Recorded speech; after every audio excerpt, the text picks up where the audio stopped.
इथे इन्व्हाइट केलं की तो विषय आपल्या समोर सगळ्यांसमोर येणं फार गरजेचं आहे. निलेश पाटील हा जोरदार होऊन जाऊगा की 4.5% काय आहे, तो कसा मिळवायचा आहे आणि त्यासाठी आपल्याला कसं संघटित व्हायचं आहे, तो मुद्दा आपल्याला जोरदारपणे मांडायचा. मालदा त्यासाठी आपल्याला शुभेच्छा. थँक्यू. खूप खूप धन्यवाद दादा. सुरुवातीला थोडीशी घोषणा पुन्हा एकदा देऊया. अरे गोल म्हणता देणार नाही,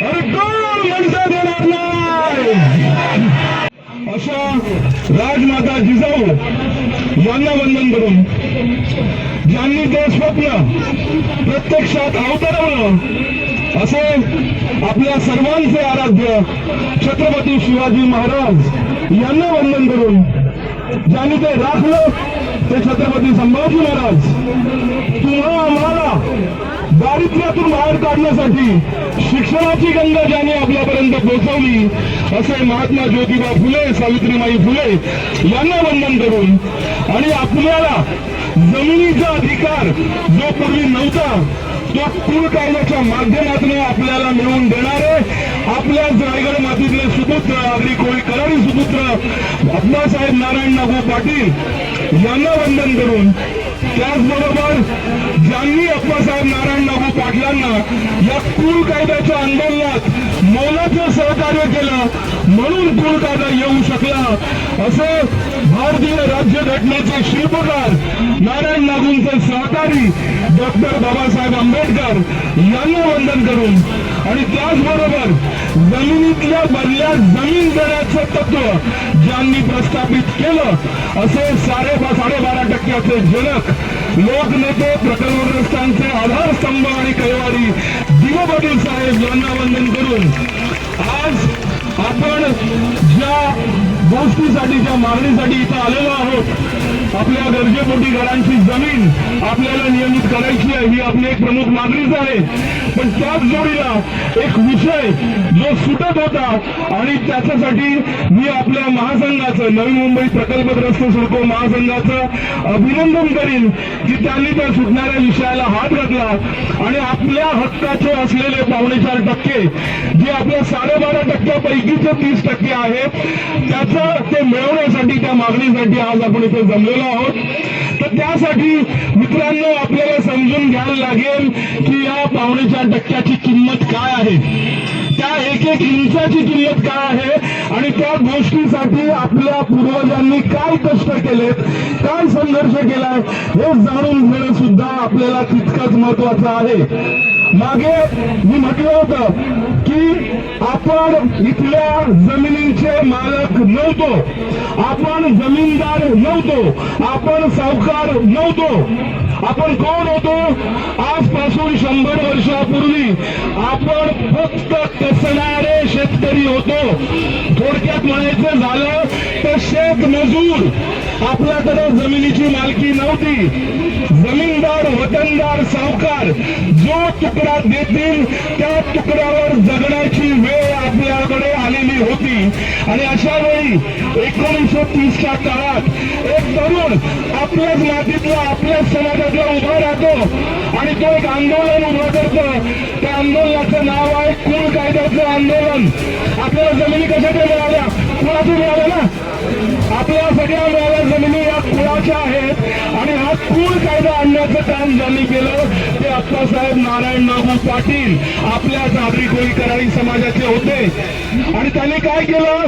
त्यांनी नारा दिला जोपर्यंत आम्हाला जमिनीचे मालक करत नाही आम्ही जमीन कसणार नाही.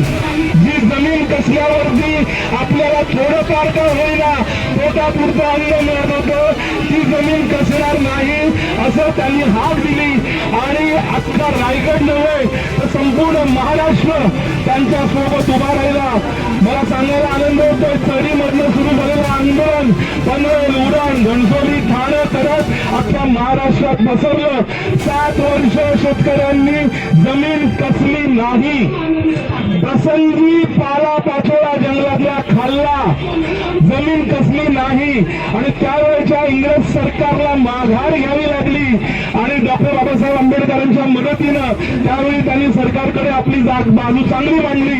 रस्त्यावरती नारायण नागू आणि विधान भवनामध्ये संसदेमध्ये डॉक्टर बाबासाहेब आंबेडकर यांनी जी बाजू मांडली त्यावेळी कुळ कायद्याचा जन्म झाला आणि आपण शेतकरी जे कसणारे शेतकरी होतो ते कुळ कायद्याच्या माध्यमातून जमिनीचे मालक झालो.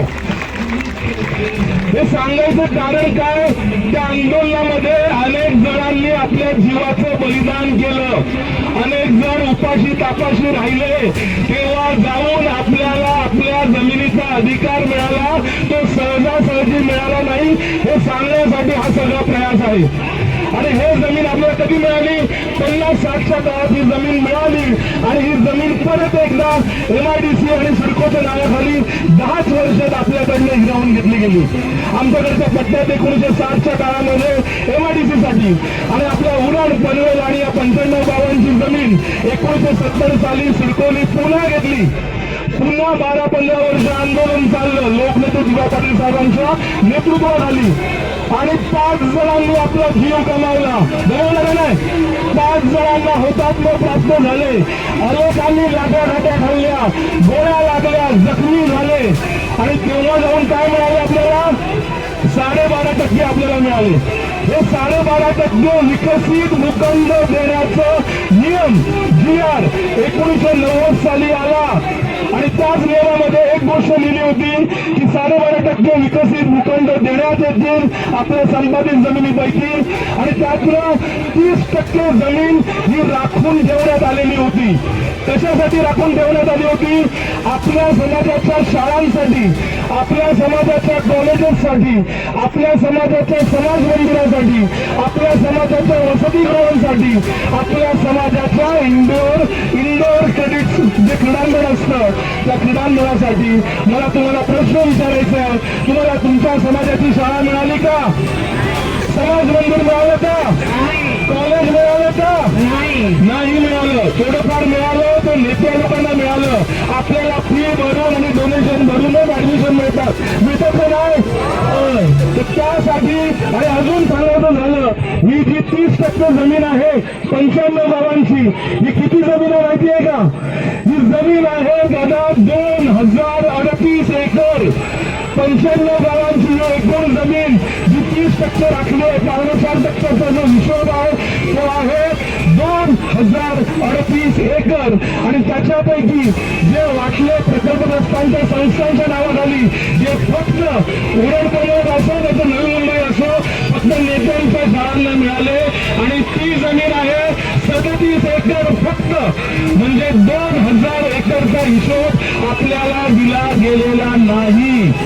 2000 एकर, एका एकर मध्ये 40 गुंठे येतात आणि 40 गुंठ्यामध्ये एका गुंठ्याची किंमत नव्या मुंबईमध्ये किती आहे, 3 कोटी ते 5 कोटी.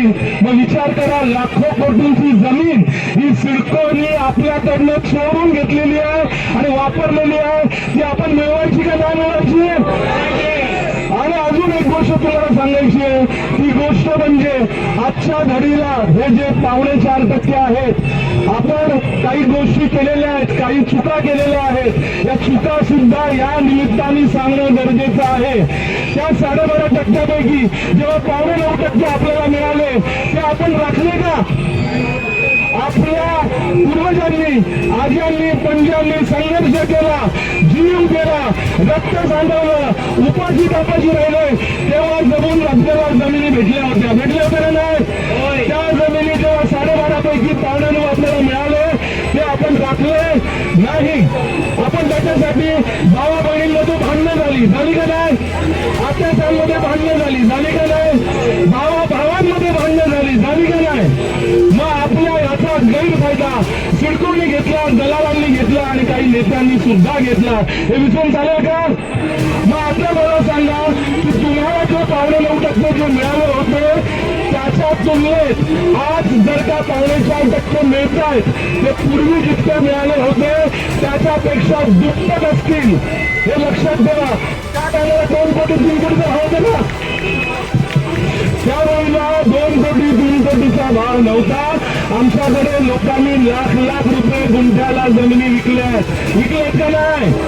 मग मला सांगा, आज जर का तुम्हाला 50 लाख रुपये 1 कोटी रकमेचा भूखंड मिळत असेल, एक भूखंड जरी मिळाला तर आपल्याकडचा 95 गावातला प्रत्येक एक जण करोडपती होऊ शकतो. तयारी आहे का? पण एक लक्षात ठेवा, आपण जर का हे मिळवणार असू आणि किंवा भावा बहिणींमध्ये भांडणार असू तर चालेल का? आपण जर का आपापसात भांडणार असू तर चालेल का? आपण गाड्या घोड्यांमध्ये आणि लग्न हळदीमध्ये पैसे उडवले चालतील का? आपल्याला आपल्या या चुकांमधनं शिकावं लागेल. आपल्याला आपल्या बहिणीचा अधिकार, रक्ताचा अधिकार हा बसून त्यांना द्यावा लागेल, बोलायला लागेल. बाई ये तुझा आहे, तुझा आजूस पण माझा आजूस पण एकच होता. तुझ्या पंचाने घाम गाळला, तोच माझ्या पंचाने घाम गाळला, तर हा तुझा पण तितकाच अधिकार आहे जितका माझा अधिकार आहे. आणि हे आपण जर का आपल्या सर्व बहिणींना, आत्यांना, भावांना सोबत घेऊन जर का आपण हे मिळवले आणि हे आपल्या पुढच्या पिढीसाठी टिकवले, तर खऱ्या अर्थाने ज्यांनी घाम गाळलाय, ज्यांनी रक्त सांडवलेलं आहे, आपल्या सर्व पूर्वज, आपण नुसता काय करतो, आपण सर्वपुत्री अमावस्या नुसतं डान्स दाखवतो का नाही? तर आपल्या पूर्वजांना, आपल्या पितरांना खरा आनंद तेव्हा होईल जर का हे 4.5% जे त्यांच्या घामाचे आहेत, रक्ताचे आहेत, ते तुम्ही मिळवाल आणि ते तुम्ही सांभाळून ठेवाल आपल्या पुढच्या पिढीसाठी, तर खरा आनंद त्यांना होणार आहे. का आपण हे टिकवायला तयार आहोत? आपण हे टिकवायला तयार आहोत? 4.5% मिळवले तरी टिकवणार का?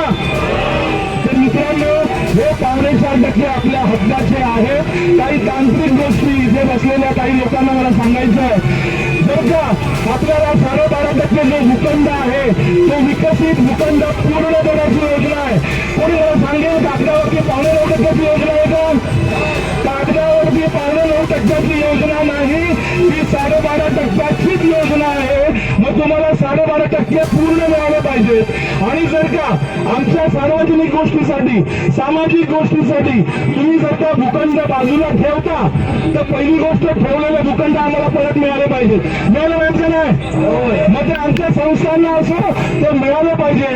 आणि आता जर का ते सामाजिक आणि सार्वजनिक भूखंड बाजूला ठेवले, तर जेव्हा प्रायव्हेट मध्ये ज्यांची जमीन मध्ये ठाणं असेल, पनवेल असेल, पुणे असेल किंवा इतर भाग कुठलाही असेल, जेव्हा तुमची जमीन रस्त्याला जाते, तुमच्या जमिनीवरती शाळेचं आरक्षण येतं, तुमच्या जमिनीवरती हॉस्पिटलचं आरक्षण येतं, तुमच्या जमिनीवरती इतर कुठलंही सार्वजनिक आरक्षण येतं, तर त्याच्या बदल्यात काय दिलं जातं?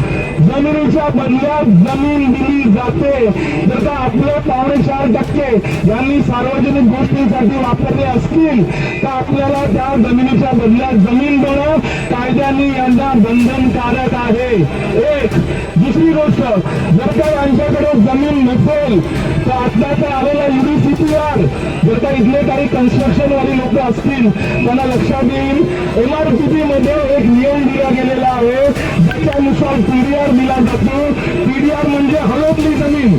तुम्हाला जर का 1चा FSI, 1चा PDR असेल किंवा 500 फुटाचा PDR असेल, तर 500 फुटाची जमीन असेल तर 500 फूट जमिनीचा वेगळा FSI प्लस तुम्हाला 500 फूट अजून अधिकचा FSI मिळतो. म्हणजे तुमच्या जमिनीवर 4 माळ्याची बिल्डिंग उभी असेल तर तुम्ही 8 माळ्याची बिल्डिंग बांधू शकता. त्याला म्हणतात PDR. दुप्पट झालं नाही?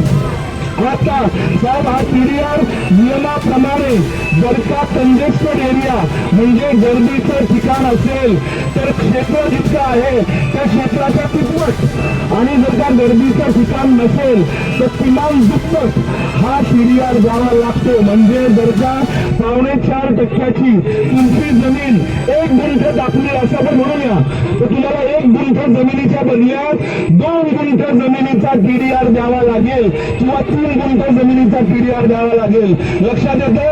म्हणजे 4.5%च्या बाबतीत जर काही म्हटलं की आम्हाला PDR द्या, तर साहेब येते लक्षात? ही गोष्ट कुठल्याही नियमाच्या बाहेर जाऊन मी बोलत नाही. MRTPच्या कायद्यामध्ये हे नमूद आहे. UDCPR डेव्हलपमेंट कंट्रोल जे रेग्युलेशन आहे, प्लॅनिंग रेग्युलेशन, हा त्याचा भाग आहे, नियमाला धरून आहे.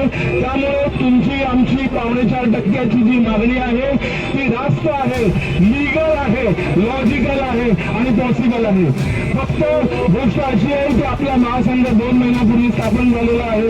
महासंघाने या 2 महिन्यामध्ये दुसरं आंदोलन घेतलेलं आहे. मागे 20 फेब्रुवारीला आपण सगळे जमलो होतो. आज आपण आझाद मैदानावरती जमलेलो आहोत. ही आहे आपलं ट्रेलर झलक. आपल्याला 95 गावं जर का याचे लाभार्थी असतील तर मला सांगा, आपली 95 गावं इथे उपस्थित आहेत का? नाही ना.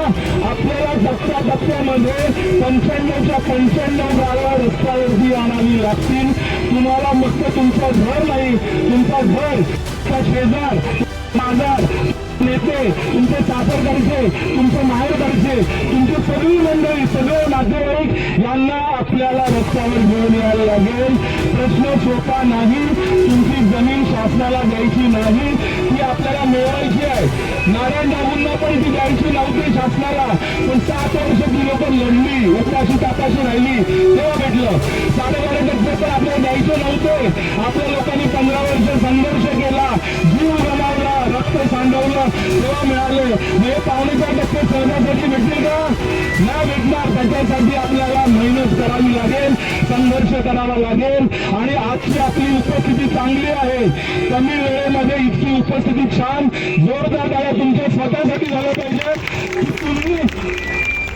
की तुम्ही जागृत असल्याचं लक्षण आहात. तुम्ही झोपलेलं नाही, तुम्ही तुमच्या अधिकारांच्या प्रती जागरूक आहात, म्हणून तुम्ही आज इथे आहात. पण जबाबदारी फक्त आपल्या जागे होण्याने भागणार नाही. आपल्या आजूबाजूच्या समाजाला जागृत करावं लागेल आणि सगळ्या 4.5% जे लाभार्थी आहेत त्यांना रस्त्यावर उतरावं लागेल. ही आपल्याकडची जबाबदारी असणार आहे. आपल्या जेव्हा जेव्हा महासंघ हाक मारेल, आपल्याला पुढच्या टप्प्याला आज आपलं निवेदन दिलं जाईल.